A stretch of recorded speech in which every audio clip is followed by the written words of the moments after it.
What makes you and your spa services unique?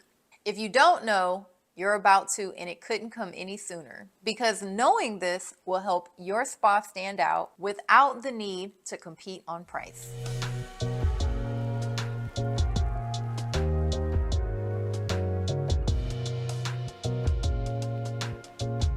So, positioning, what does that even mean? Well, it's how you position yourself in the marketplace. It's what is your competitive advantage? Who is it that you're trying to target? If you know who it is that you're trying to target, that is going to lend to how to position yourself. In this week's video, I'm teaching you how to discover what makes you and your package unique, use our FAB formula to articulate the value, and how to niche down and why the riches are in the niches. And just a heads up, this is part 2 of a 3-part series. So if you've not watched part 1 yet, which was all about how to design your packages, be sure to go back and watch that one first. So I was talking to a client the other day, and her business is in its infancy, and she says, I'm giving so much value and I know my prices are too low, but I'm afraid that if I raise my price that I won't be able to get any clients. And one of the things that I told her is you can buy a t-shirt for as little as $10, and you can buy a t-shirt for as high as $1,000 and every other number in between. So what really is the difference there? Well, I can tell you, you're not the only business in town doing the type of services that you're doing, right? There's other people doing lashes, waxes, facials, nails, and all of the different things that are within our spa industry. However, it is about the brand, right? People buy into the brand, they buy into the lifestyle, and where are you positioning yourself there? Walmart, Target, and Neiman Marcus are pretty much all in the same kind of business, but it's their positioning in the marketplace that speaks to the type of client and market that they serve and that they're after. So how do you position yourself in the marketplace?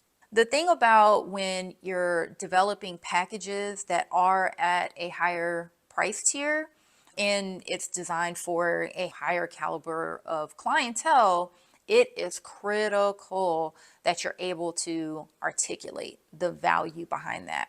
And the thing about when you're positioning yourself, you don't want to put together this like $1,000 package, but the way in which you're positioning the package is you're talking to people who are looking more for the lowest cost, right? Like the person who's not concerned about value, she just wants to know how much does it cost, right? We have had clients like that. You can't even finish talking and telling them, well, how much does it cost? The client who's asking that question is probably not the client. But if you didn't properly position your packaging, if you didn't properly position yourself, your brand, your business, your messaging, then it's not going to connect. There's going to be a gap there. So in order to help you effectively sell this package to the clientele that you're trying to attract, or to your ideal paying client, by the way, right? Not just an ideal client, but your ideal paying client, it will fall flat if you don't properly position it. Because the person who is buying that $1,000 t-shirt, trust and believe they are not interested in the $10 one. And the biggest difference is how those two brands position themselves. Knowing that our clients have so many options, the spa industry is a very saturated market. And at the end of the day, none of us are doing anything that's just so unique than the other person. So if you're wanting to differentiate yourself, one of the key factors here is leaning into your USP, right? What is your unique selling proposition? Or some people may frame this as your unique value proposition. But nonetheless, this is about asking yourself, what's the differentiator here, right? And not just what's the differentiator, from me to someone else, but what's the differentiator of your service? How do you make the service uniquely yours? How do you place your signature on it? And this doesn't have to be anything, grand. It could simply be the way in which you go about the facial massage. It could be some kind of like signature way you kick off your services, right? Maybe some decompression breaths and, with some essential oils. Maybe at the end of every one, you leave, a truffle for them. It's small little things, but it's like this thing is what makes you memorable. It's your signature, it's your unique spin on it. And even though protocols are, the same, like, okay, you go get a bikini wax, right? Some people would say, well, a bikini wax is a bikini wax. No, you and I both know that there's different ways you can do it. There's different techniques you can do. There's certain things you can do pre and post. There's so many different ways that you can make it uniquely yours. And it's critical that you're able to lean into the differentiator and speak to that so that they know, okay, I can't just get this experience anywhere else. I can't just get this same manicure anywhere else. I can't get these lashes. Whatever it is that you do, there is a way for you to identify what is your point of differentiation against the market as a whole. Oftentimes before we even get to see a client, they've already went maybe on our social media or to our website. And what is the thing that most of them do? They look at your service menu and they're reading the descriptions. And then also, once they're in front of you, you're talking about the service or the product. And what I find is an area of missed opportunity is how we go about articulating it. And I know you all are like, okay, Melinda, you're always saying articulate your value, articulate your value. How the hell do I do that? Well, it's through fabbing your descriptions. So FAB stands for feature and benefit. You really have to make sure you dial into WIIFM. What's in it for me? And answer that from the client's perspective, because that's all that really matters to them. So when you are putting together your descriptors for your products and for your services, a really good way to articulate the value and highlight the point of differentiation and what makes it signature to you and why they can't just get it anywhere else is by crafting these descriptions in the FAB formula. So focus on what's a feature of it and what's a benefit, instead of it's a 90-minute massage that, this is how much it costs, and or facial, signature facial. We start off by cleansing, exfoliating. Like, that's a protocol. That's not really highlighting what's a feature of it and what's the benefit of that for me as a client. When you think about going to someone for anything, let's just use acne, for example, right? Let's say that's your jam, that's what you do, that's what you love, that's what you have a high demand for.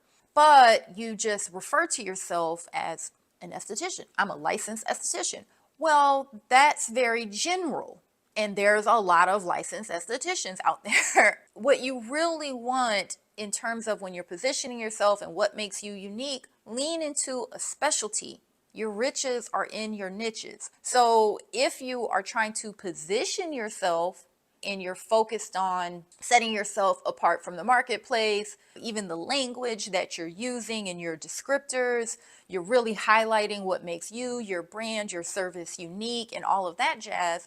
Well, you have to set you apart from everyone else. So you're not just a nail tech. You're not just someone who does waxing. What is the area of specialty? Now, don't get me wrong. When I tell clients to niche down and they say, well, I want to do this and I want to do that. And it's not to say that you can't do those things. And it's like, at the end of the day, we're not all great and amazing at everything. You certainly may have the capacity to do it, but it doesn't mean you're great at it. It doesn't mean that that's the area that you're getting advanced training in, and right? And so sometimes niching isn't also just about your specialty, but it's about the client, right? Maybe your niche is the target audience you're going after. It could be either or, but it is critical that you kind of tighten up the audience, because this is going to allow you, when you are putting together packages, when you're trying to position those packages, that you're able to speak directly to your area of specialty and or your targeted audience. When you're creating packages, You don't need to create a package for every single thing on your menu. That would be absolutely nuts.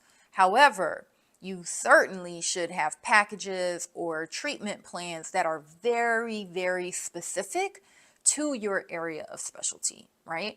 And this might even be, certain things you may just simply want to have a series. Like, let's say you offer waxing as one service segment, and then you have facials as another service segment. But we all know within facials, there's so many areas of, things that we treat. It could be inflammation or sensitive skin or acne or complexion correction or anti-aging. Your packages should be very much in alignment with who it is that you're targeting, how you're positioning yourself in the marketplace, what your area of specialty is. And that is what's highlighted because it makes it very, very clear that this is, we're the go-to, right? It makes it really clear that I'm the go-to person when it comes to this, right? And there's no question about it. So when you're doing your packages, be careful not to just turn the whole entire menu into, we got a package for that, we got a package for that. That's not what we're after. You really want to craft it in a way where it's really highlighted and showing that this is really our specialty here at, XYZ spot. So let's recap, and here's what you learned in today's video. How to discover what makes you and your package unique, use our FAB formula to articulate the value, and how to niche down and why the riches are in the niches. So now that you have this fantastic package, you know exactly how to position it, I'm pretty sure you're asking yourself, Melinda, how do I price it? And that's exactly what I'm going to tackle in the next video. And if you've yet to grab your Rapid Revenue Planner, be sure to do so down at the link below. And if you found today's video to be helpful, be sure to like and subscribe so that you get notifications every time we put out new content for you. My name is Melinda Monet, and as always, have an amazingly abundant day. See you next time, love.